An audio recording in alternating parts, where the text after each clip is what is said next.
সিলেট নগরীর টি.জে consultancy firm ও খান aviation কনসালটেন্সির ব্যবসায়ী তানভীর আহমেদ খান সামাজিক যোগাযোগ মাধ্যমে তার বিরুদ্ধে প্রচারিত একটি ভয়েস রেকর্ড ও ভিডিওকে কেন্দ্র করে মানহানির অভিযোগ তুলেছেন।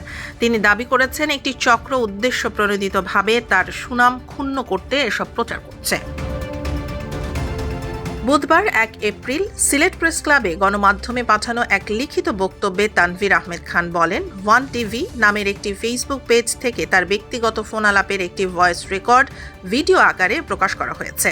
এতে তাকে জড়িয়ে সুনামগঞ্জ জগন্নাথপুর উপজেলার সৈয়দপুর সাহারপাড়া ইউনিয়নের পূর্ব বোধরাইল গ্রামের বারিক মিয়ার ছেলে কামরুল মিয়ার কাছ থেকে ২৫ লাখ টাকা আত্মসাতের অভিযোগ তোলা হয়, যা তিনি সম্পূর্ণ মিথ্যা ও ভিত্তিহীন বলে দাবি করেন।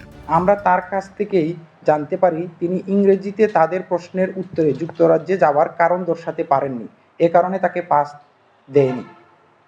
পরবর্তীতে আমি জানতে পারি তিনি জগন্নাথপুর উপজেলা স্বেচ্ছাসেবক লীগের সাংগঠনিক সম্পাদক। ওনার বিরুদ্ধে একাধিক মামলা রয়েছে, যে কারণে তিনি যেতে পারেননি এমন গুঞ্জনও আমাদের কাছে এসেছে। ঘটনা সেখানেই ইতি হয়েছে, কারণ তার ভিসা হয়েছে, যেতে পারেনি নিজের কারণে। পরবর্তীতে নানাভাবে কামরুল মিয়া সালিসি অভিযোগ তুলেন আমার নামে, প্রশাসনিক পর্যায়ে অভিযোগ করেন। সালিসের লোকজন বিষয়টি নিয়ে দুপক্ষকে নিয়ে বসেও আমার কোনো দোষ পাননি, কিন্তু কামরুলের ক্ষতিগ্রস্ত হওয়ার বিষয়টি আমাকে পীড়া দিচ্ছিল, যে কারণে গত রমজানে আমি কামরুল মিয়াকে ব্যক্তিগত সম্পর্কের চিন্তা করে আমার বাড়িতে ইফতারের দাওয়াত দিতে ফোন করি।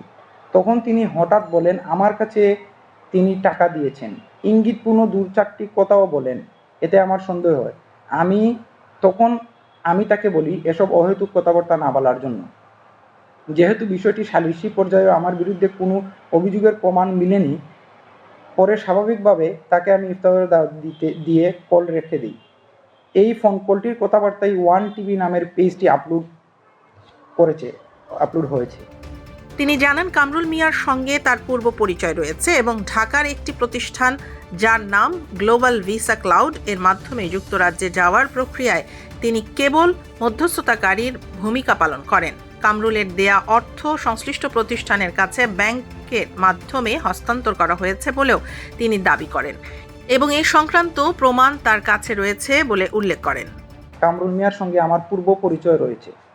ঢাকার একটি ফার্মের মাধ্যমে যুক্তরাজ্যে একটি প্রোগ্রামে যেতে প্রসেস শুরু করেন তিনি। কামরুল আমার পরিচিত হওয়াতে ঢাকার ওই ফার্মের সঙ্গে আমি কামরুলের বিষয়টিতে আমি মধ্যস্থতাকারী ছিলাম এবং কামরুলের দেয়া টাকা পয়সা আমি ওই ফার্মের কাছে ব্যাংক মারফতে হস্তান্তর করি, যার প্রমাণ আমার কাছে আছে, আপনারা চাইলে দেখতে পারবেন। তানভীর আরও বলেন, কামরুল মিয়া ভিসা পাওয়ার পরও যুক্তরাজ্যে যেতে পারেননি। সিলেট বিমানবন্দরে ইমিগ্রেশনে তাকে আটকে দেওয়া হয়। এ বিষয়ে সঠিক কারণ না জানালেও পরবর্তীতে জানা যায় ইমিগ্রেশনে প্রয়োজনীয় প্রশ্নের সন্তোষজনক উত্তর দিতে না পারা এবং তার বিরুদ্ধে মামলা থাকার কারণেই তিনি যেতে ব্যর্থ হন, এমন ধারণা পাওয়া গেছে।